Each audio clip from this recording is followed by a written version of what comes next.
Oh, that was a big one. Hello there, Diatom Dave here at Fun Science Cheltenham. How about this storm, eh? It's Tuesday afternoon and there's a very big thunderstorm over Cheltenham right now. And we had such good weather this week. T-shirt weather, in fact. Well, if you go to the Fun Science YouTube channel, you will find a video explaining why that is. Why a big thunderstorm usually comes after hot weather. But, meanwhile, there's a very simple but very scientific method that we can use to work out how far away a thunderstorm is. Now, a couple of things to know before we get into it. When thunder and lightning happen, they actually happen at exactly the same time.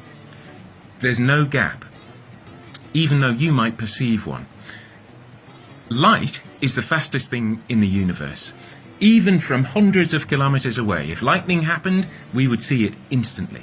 Now, sound is very much slower. On a good day, sound will only travel about half a kilometre or 500 metres every second. Now, we can use this, scientists, to figure out how far away a thunderstorm is. What we do is, we watch for the lightning.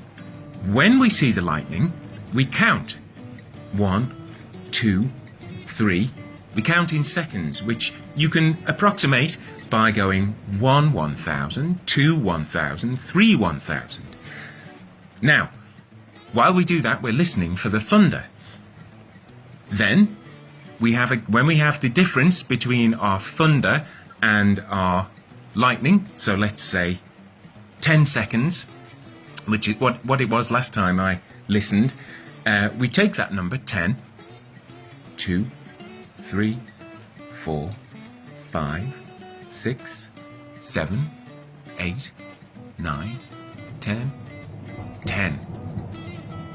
Just like that. That was good. Thank you for that. Right on cue. So, 10 seconds between our thunder and lightning. Now, we know that sound travels at about half a kilometre a second. So we take that number 10, cut it in half, and you've got what? You've got 5. So we know now that the thunderstorm is not quite over my house, but it's about 5 kilometres away.